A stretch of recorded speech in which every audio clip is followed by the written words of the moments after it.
Hey, this is Carson from the Callous Daoboys, and you're listening to Vulgar Display of Podcast.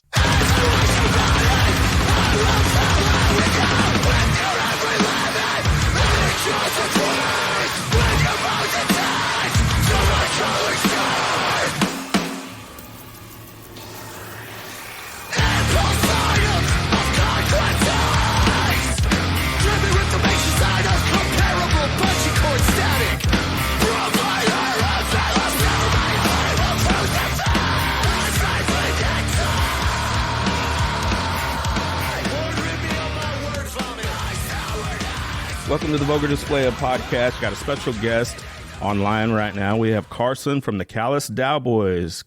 Carson, thanks for joining us today. Hey, thank you so much, Chad. I'm happy to be here. Yeah, we appreciate it. You know, you guys, I told you off air just a little bit ago, you guys have a new album coming out. We've been fortunate enough to be working with Liz from Earsplit Public Relations, and she sent us an advanced copy. And man, me and my guys have been playing it over and over and over. Oh, thank you so much, man. We actually, so when they send it out, you have a limited number of listens, and we actually maxed it out where it wouldn't let us log in anymore to listen. Damn, dude. I've never had that happen before, so I had to email Liz back and say, hey, can you open this back up, or can you send us another copy?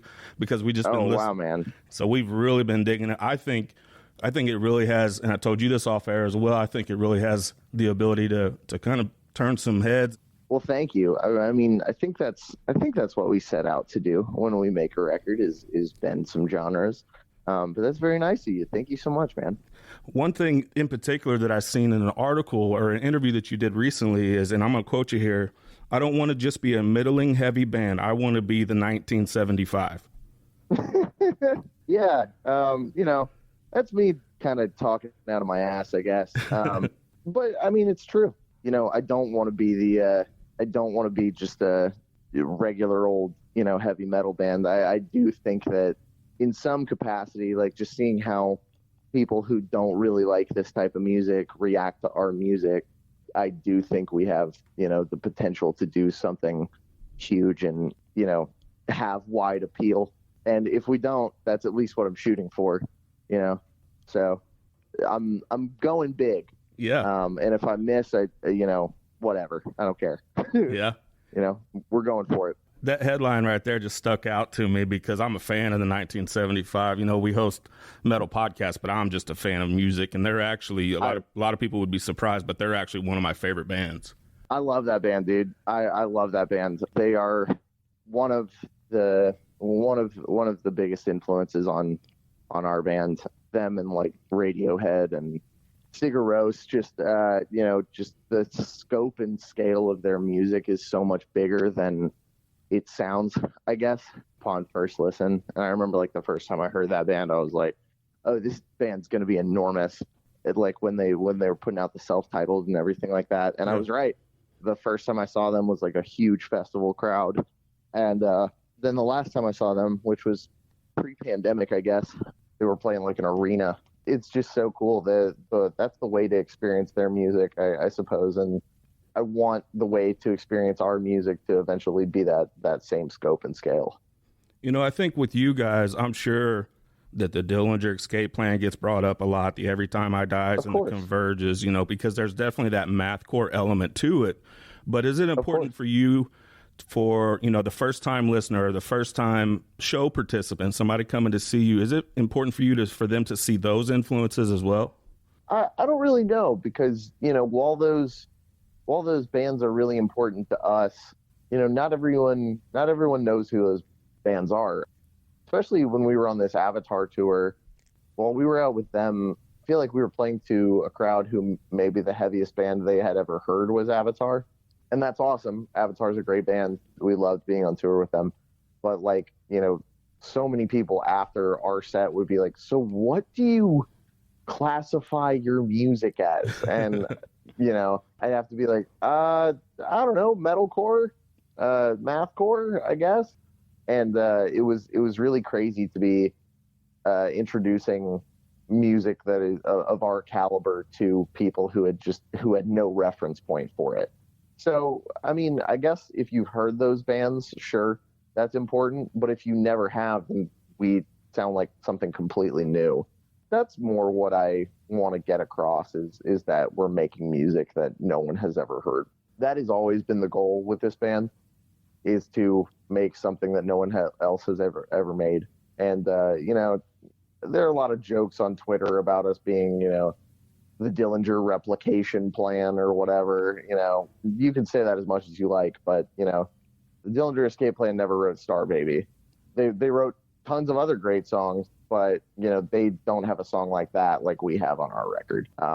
And that's by design. So those influences are important, but ultimately, I think I want everyone to just see us as something completely new. Yeah, and I think mission accomplished. Like I said, we're spinning this. We're lucky enough to get an advanced copy of Celebrity Therapist that's going to be out on Friday, September 2nd. And I can't wait for this album to come out. More than anything, I want to be able to share it with my friends. Yeah, I texted a buddy of mine. I said, hey, whoever your favorite band is of all time, you need to bump them to number 2 because I might have just found your favorite. And, oh, dude, thank you so much. Thank you so much. So I'm just dying for people to hear this. Can we talk about my favorite track on the record? Oh, please. I would love to know. Title track. Oh, wow. Okay. Yeah, I just think, you know, it's 6.5 minutes and it is an adventure. It kind of takes you here, there, and everywhere. Do you want to tell us a little bit about that? So that was one of the first songs we wrote for this one. And I just kind of, it all came from just wanting to use one of the first words in it, which is syzygy, which you can go look that up. It's a word that has no vowels in it. I don't know. I think I wanted to sound smart, and I was like, I want to use this in a song. And idea of connecting two sounds across one lyric, like when the shift happens, you know, it starts off very chaotic, and then it shifts down into this sort of not indie rock sounding song, but maybe something closer to like Tool. When it shifts into that sound, like I shift mid lyric. I'm in the middle of a statement and that sound shifts. And I thought that was a cool idea to play around with. Originally, we were only going to sound shift to that sound for, you know, a couple seconds or whatever. And then I wrote this whole verse and chorus and thing. And I was like, I think that this needs to be the song. I think this is really cool. And I hadn't sung a lot in our music yet. I was mostly screaming. And I pushed my voice into new places that I never pushed it before. And I love the result. That's one of my favorite songs on the record. And I remember someone compared it to Linkin Park while we were in the studio. And I was like, oh, perfect. Because I did not bring up that comparison at all. I was like, that is just like an even better approximation of where we want to get to, is like, you know, this huge sort of arena rock sound on that song. And I'm so proud of the riffs on that one too. Like there's like a Under Oath style riff that repeats throughout it that I'm so proud of. Yeah, I love that song, man. I'm so glad that you love that song. I can't wait to finally play it. You know, I think verse, chorus, bridge doesn't really apply to you guys that much. No. But I guess maybe what you would maybe consider the verse part with like a dual vocal with you and a female singer in the background, or sort of that dual, sort of reminded me of Brand New in a way. And oh, wow. And that part was so cool, just kind of in the middle of the song, and you kind of mentioned the shifts and the changes, and not that song in particular, but to play the style that you guys play, you have to be so tight. So how do you remain that tight playing all these different tempos and tempo changes? It's like any other band, really. I think that, of course, the music's harder, and of course maybe you have to count a little bit more, but yeah, I guess when we practice, we just focus on having a consistent tempo and making sure no one's rushing anything or anything like that. I think a lot of that has to do with our drummer, Matt. He is a just human metronome. I don't know how he manages to stay that tight with complicated stuff like that, but he does it, and he does it great. And he told me that before he joined the band, he didn't know how to play in odd time signatures, and I was like, well, dude, you're knocking it out of the park. You're doing crazy stuff, which is pretty nuts. But A lot of it has to do with us playing to him. I think if we were playing our music to a click track, if we were playing to a metronome on stage, it would kind of dehumanize the music in a way. You know, we don't play to any click track. We don't have any backing tracks or anything like that. So we run pretty bare bones as far as our live setup goes. And I think we benefit from that. We just get up on stage and, you know, clock in and go as hard as we possibly can. And I think a lot of it is playing off of each other, is watching each other and you know, picking up on when things are changing and that kind of thing. It is a little bit of practice, but ultimately I think that I'm in a band with, you know, 6 of the most talented people in the world. So, you know, I think that I got very lucky. You mentioned 6, so there's some extra instrumentation that you guys use that's pretty, I would say, not typical of the style of music that you guys play. Yeah. You know, violin or fiddle, or having all those different people and all those different personalities, you know, how do you guys manage to keep everything up and running like it is?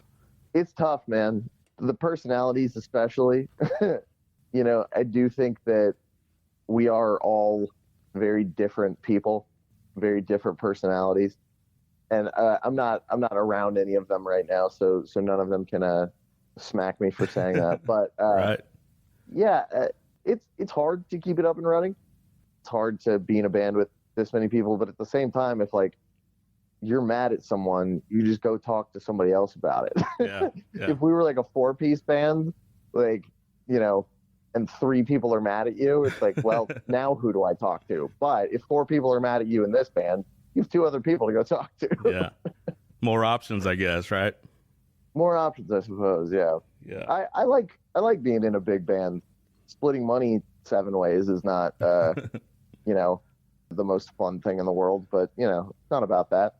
We're joined here with Carson from Callous Daoboys. We have a new record coming out, Celebrity Therapist, on September 2nd.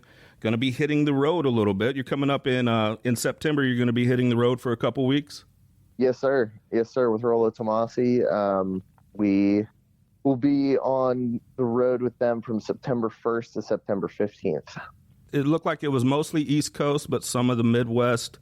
And we're going to be catching you in Nashville on September 10th at the end. And we can't wait. I haven't seen you guys yet. We haven't seen you yet. So the Vulgar Display of Podcast is going to be live and in person at the Nashville show, September 10th at the end.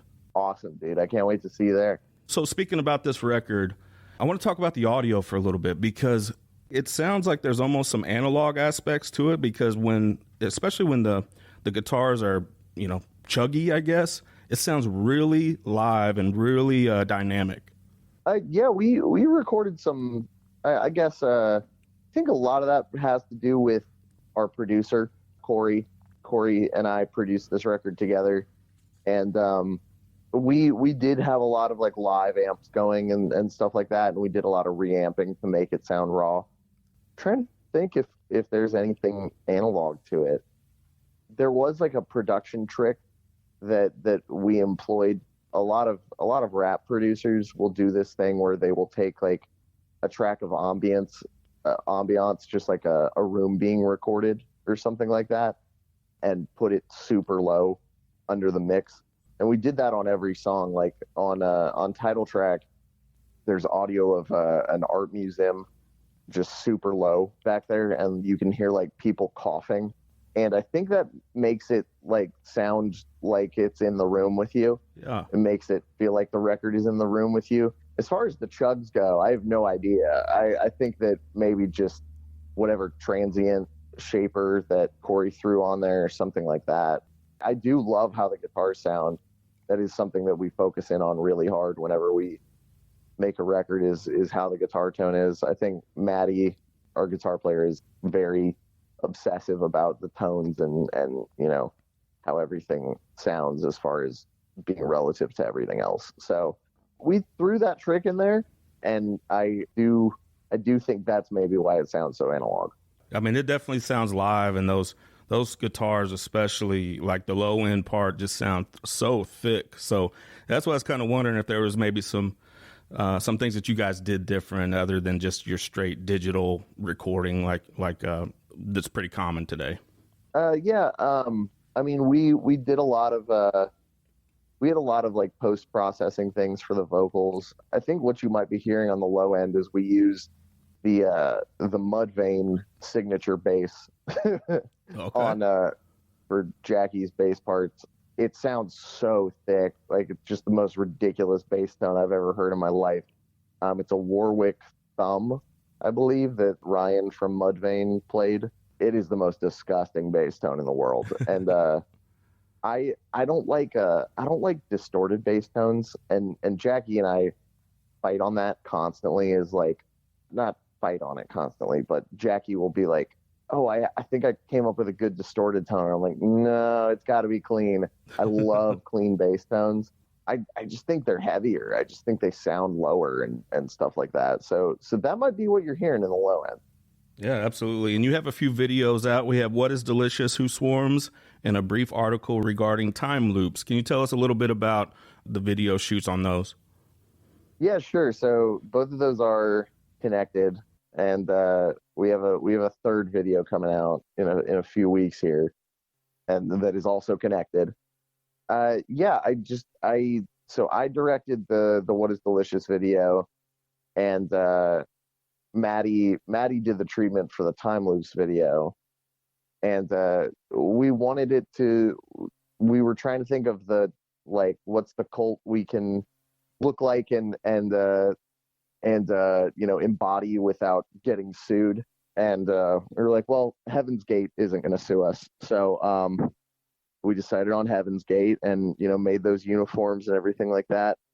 Yeah, I love both videos. I love that they tie into each other. The What is Delicious one in particular, it is a little goofy. There's some goofy elements to it, but I wanted to, that song in particular, What is Delicious, Who Swarms, is about having no other options to turn to in life and wanting to, essentially your only option being to join a cult or give yourself up to something else. Yeah. That song is about that pull to give yourself up to something that will control your life, because you controlling your life isn't working out. So I wanted to drive home that point, even though it is a pretty goofy video. I think it did come across as that, because that's something that I've felt before, and yeah, I just wanted to embody that. It definitely seems like with the album, there's some sort of conceptual theme to it that sort of touches on societal issues. How much do you seem to leave your message and your lyrics open to interpretation, or clarifying what the album might be about? I'd like to think that it rides the line between the two. It is very much open to interpretation and everything like that, but there is a clear concept and a clear point behind everything, and I don't want to ruin anyone's enjoyment of it. So that's for everyone to decide. Once the album's out, it's not mine anymore. It belongs to the listener at that point. So whatever someone wants to take from it is what I want them to take from it. And I feel like the concept is loose enough where maybe the only song that they wouldn't be able to relate to is Star Baby. But at the same time, Star Baby's a jam, man. I love that song. So yeah. I'm hoping that people dig it, regardless of not being able to relate to it. And the Vulgar Display podcast is definitely digging on it. I'm the type where, we kind of mention it, I like all genres. I like a whole lot of different genres. So and I have a short attention span. So for me, your sound, and especially the album, is perfect, right? Because right when a song or a part might have a certain section, it completely changes to something else. So we are spinning it like crazy. We're going to promote the heck out of it. It gets our sign of approval on here, and we can't wait for the rest of everybody to hear Celebrity Therapist on Friday, September 2nd, when it's released. Joined here by Carson from the Callous Daoboys, and we'll be catching them in Nashville on September 10th at the end. Carson, we appreciate your time today. Hey, thank you so much, Chad. All right, we'll talk soon. Talk soon, man.